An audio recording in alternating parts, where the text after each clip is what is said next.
Alors, cette vidéo concerne la nomenclature des acides ternaires, c'est-à-dire des molécules qui sont composées d'un hydrogène, d'un non-métal et d'un oxygène, donc qui ont comme formule générale HXO. Okay, on est ici à la page 8 du chapitre 4.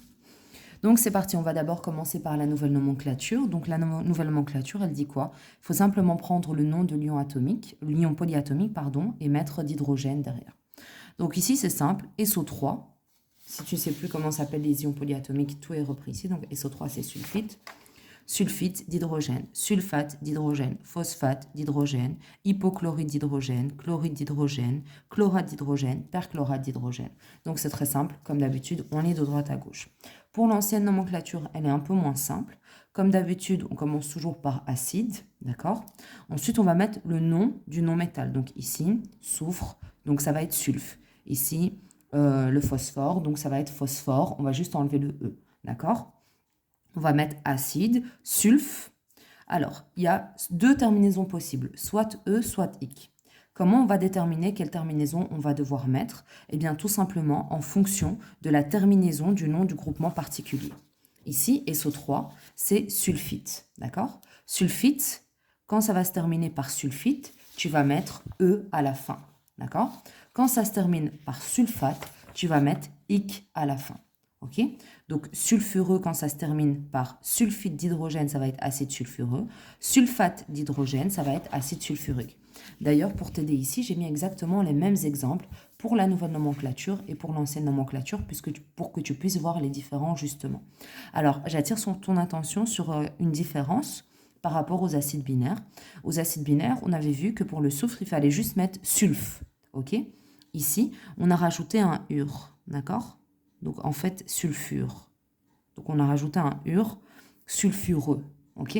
Et sulfurique. Donc fais attention, pour les acides binaires, c'est sulf, mais pour les acides ternaires, c'est sulfure, ok?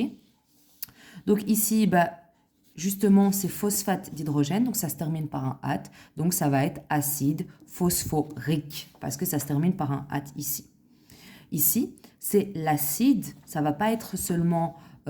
ici, par exemple, c'est hypochlorite, pardon. Hypochlorite, ici, hypochlorite, d'accord? Ça va pas être seulement acide chloreux, parce que ça se termine par un it. Il faut aussi prendre en compte le préfixe ici, hypo, d'accord? Donc, quand il y a des préfixes, comme par exemple hypo ou per ou un truc dans le genre, il faut les intégrer dans le nom. Donc, fais bien attention à ça, d'accord? Donc, ça, c'est acide hypochloreux, parce que c'est l'hyperchlorite, d'accord? L'hypochlorite, pardon, l'hypochlorite. Ça va être acide chloreux, d'accord? Ça va être acide chlorique, parce que ça, c'est le chlorate. Et ça, c'est le perchlorate, donc ça va être acide perchlorique. Ok? Donc c'est juste ça qui est un peu qui prête, on va dire, facilement à confusion, mais c'est juste encore une fois avec du drill qu'on apprend à assimiler tout ça. Donc on passe aux exercices maintenant. Comme d'habitude, on va d'abord nommer les molécules avant de construire les formules moléculaires.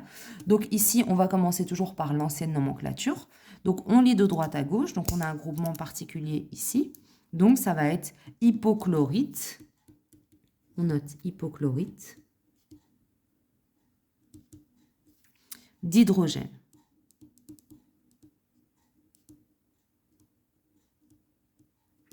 Et pour l'ancienne nomenclature, donc on va juste noter d'abord acide avant de voir. Donc ici, c'est l'hypochlorite. Déjà, on sait qu'il y a un préfixe, donc on peut déjà écrire le préfixe ici, hypo. Hypo, on met le nom du non-métal, c'est chlore, ici, donc hypochlore, déjà. Et donc, comme ça se termine par it, ici, qu'est-ce que nous dit la théorie? Elle nous dit que quand ça se termine par it, ici, c'est écrit, quand ça se termine par it, ici, on doit mettre la terminaison E, E-U-X. Donc, ça va être l'acide hypochloreux. Alors, ici, pour le CrO4, on va voir dans ici les groupes en particulier. Donc, c'est le chromate. Donc, on va lire de droite à gauche, chromate d'hydrogène.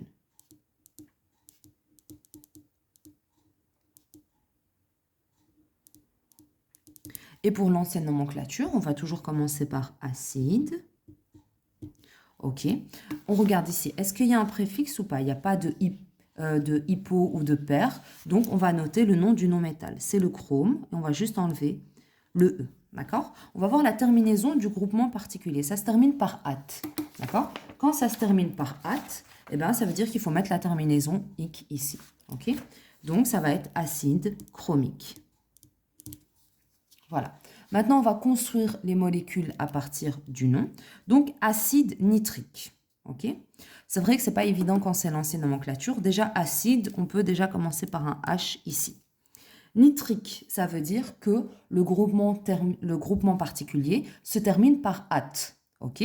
Donc, on va voir dans le tableau des groupements particuliers les éléments qui sont composés d'azote, d'accord? Parce que nitre, ça fait référence à l'azote.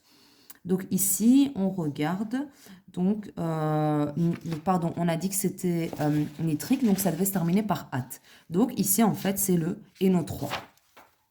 Donc on va noter NO3. Donc on va aller ici vérifier les indices. Donc H et NO3. Donc H, c'est valence 1. On regarde dans le tableau périodique. Et NO3, on regarde dans les valences. C'est valence également 1. Donc si on fait le chiasme, ça va nous donner 1, 1. Donc la formule moléculaire de l'acide nitrique, c'est HNO3. Ok? On va passer maintenant à l'acide carbonique. Donc l'acide carbonique, ça veut dire qu'il y a un H. Forcément, s'il y a un acide, c'est qu'il y a un H. Carbonique. Donc déjà, ça veut dire que c'est un groupement particulier qui contient du carbone. Ok? Donc on va aller voir dans le tableau périodique quels sont les groupements particuliers qui contiennent du carbone. Il n'y en a que un, donc c'est simple. On va mettre CO3. Donc c'est simple, ça nous facilite la vie. Ensuite, pour vérifier la formule moléculaire, on va mettre HCO3. On va indiquer en bas les valences. Donc, l'hydrogène, c'est 1. Et le carbonate, ici, c'est 2. Donc, ici, on va mettre 2. On va faire le chiasme. Tac, tac. Et donc, ici, on se retrouve avec 2. Et ici, on se retrouve avec 1. On peut simplifier le 1. Donc, la formule moléculaire de l'acide carbonique, c'est H2CO3. D'accord? Et qui plus est, ici, avec la terminaison, on sait que ça aurait été le groupement particulier qui se termine par at, en fait. D'accord? Donc, c'est assez simple. Et enfin, le chlorate d'hydrogène. Donc, quand c'est d'hydrogène, c'est la nouvelle nomenclature. Donc, c'est très simple pour la nouvelle nomenclature. On écrit juste de droite à gauche. Donc, le chlorate, il est ici. Il est ici. Donc, c'est ClO3. Donc, j'écris ClO3 et d'hydrogène. Je vérifie que la formule est correcte, donc HClO3. Je mets ici mes valences. Je fais le chiasme, je transforme les valences en indices ici, ça me donne 1 et 1. Et donc, la formule moléculaire, je simplifie, du chlorate d'hydrogène, c'est HClO3.